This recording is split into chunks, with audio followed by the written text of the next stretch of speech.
شہر اقبال سے آستانہ عالیہ سہو چک شریف کے سجادہ نشین پیر طریقت رہبر شریعت جناب حضرت علامہ مولانا پیر محمد عرفان الہی قادری دامت برکاتہ القدسیہ۔ السلام علیکم ورحمۃ اللہ۔ وعلیکم السلام ورحمۃ اللہ۔ اور بڑھتے ہیں، ہماری خوشبختی ہے ہمارے ساتھ ایک بہت پیاری شخصیت اور الحمدللہ جن کا دسترخوان بہت وسیع ہے اور جن کی محبتیں سب علماء مشائخ اور نعت خوانوں کے ساتھ ہیں، جناب پیر طریقت جناب حضرت علامہ پیر محمد عرفان الہی قادری قبلہ امام حسن مجتبیٰ رضی اللہ تعالیٰ عنہ۔ سبحان اللہ سبحان اللہ۔ میں چاہوں گا ان کی شخصیت اور سیرت کے حوالے سے کچھ پہلوؤں پہ روشنی ڈالیے گا۔ بسم اللہ۔ بسم اللہ الرحمن الرحیم۔ لخمسۃ نطفی بہا حر الوباء الحاتمہ المصطفیٰ والمرتضیٰ وابناہما والفاطمہ۔ بہت شکریہ قاری صاحب۔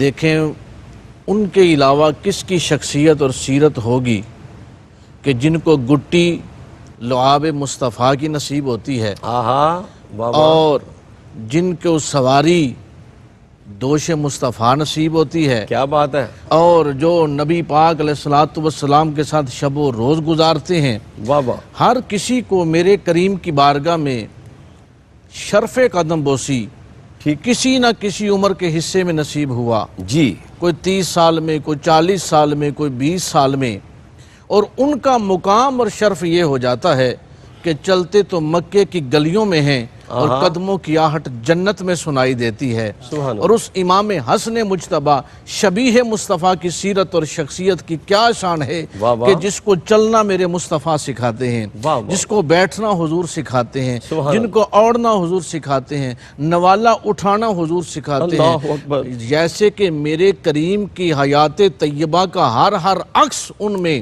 نظر آتا ہے، اور جن کے بارے میں میرے کریم آقا ارشاد فرما دیتے ہیں کہ میں اپنی ہیبت اور اپنا علم حسن کو عطا فرماتا ہوں، سرداری حسن کو عطا فرماتا ہوں۔ اور پھر وہ کیسی سرداری ہے، میں آپ کی حیات طیبہ سے ایک واقعہ جو اپنے ناظرین کو پیش کرنا چاہوں گا، اور یہ ہماری زندگیوں سے تعلق بھی رکھتا ہے کہ حضرت امام حسن مجتبیٰ شبیہ مصطفیٰ نے تعمیر شخصیت پر کتنا زور دیا ہے۔ ٹھیک، حالانکہ آپ کی حیات طیبہ کا ہر پہلو ہمارے لیے جو ہے وہ ایک کامل نمونہ ہے۔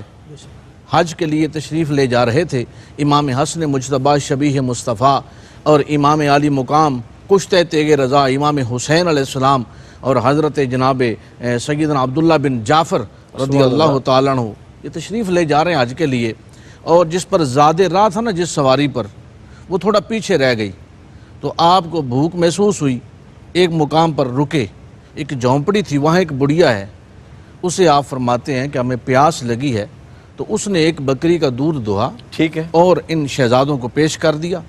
اس کے لیے بھی کتنے شرف کی بات تھی، لیکن اس کو معلوم نہیں یہ کون سی ہستیاں ہیں، یہ میں خدمت کن کی کر رہی ہوں، یہ شرف مجھے کن لوگوں کی خدمت کا مل رہا ہے۔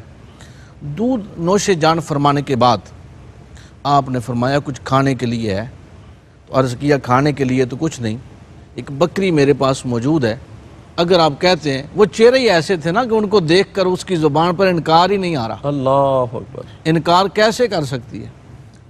اس کو ذبح کیا گیا اور اس نے کھانا تیار کر کے ان شہزادوں کی بارگاہ میں پیش کر دیا۔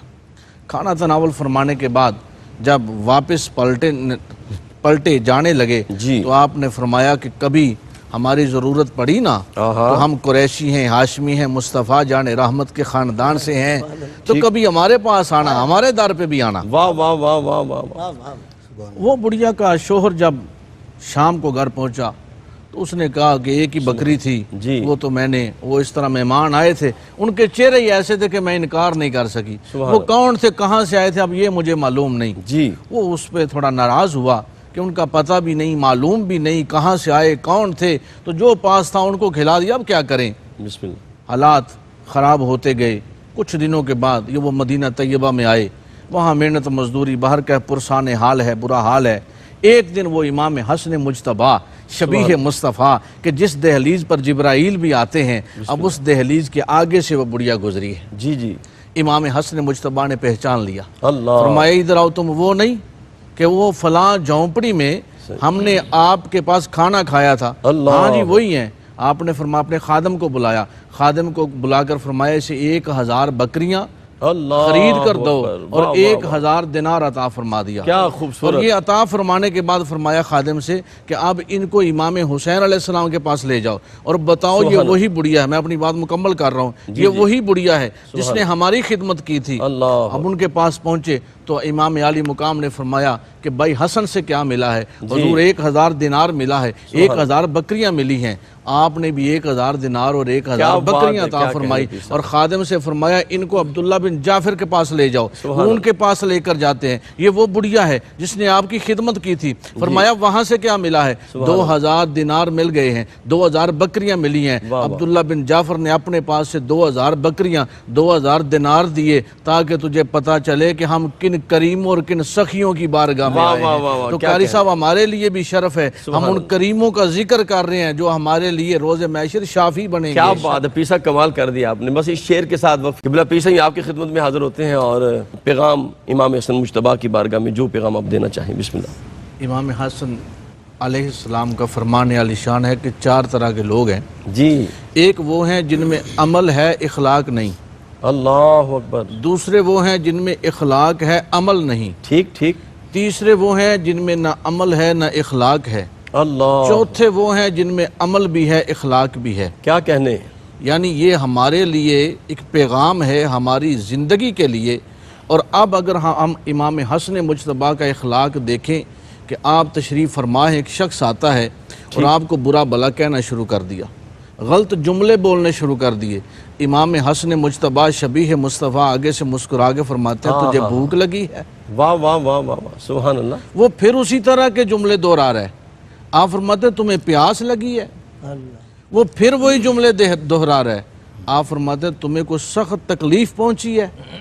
اور مسکراتے ہوئے خادم سے فرماتے ہیں اندر سے چاندی کا کوزہ لے کر آؤ، یہ سخت ضرورت مند ہے، اس کی ضرورت کو پورا کیا جائے، چونکہ ہماری بارگاہ میں یہ جس حال میں بھی آیا ہے یہ بارگاہ مصطفیٰ جان رحمت کی ہے، ہم اس کی طرف نہیں دیکھیں گے، ہم اپنے کرم کی طرف دیکھیں گے۔ ہمارے لیے پیغام یہ ہے کہ ہم ان کا ذکر کریں، ان سے محبت کریں، لیکن ان کی حیات طیبہ سے ہمیں جو پیغام ملتا ہے اس سیرت کو ہم اپنے اعمال، اقوال، افعال، گفتار میں ڈالیں۔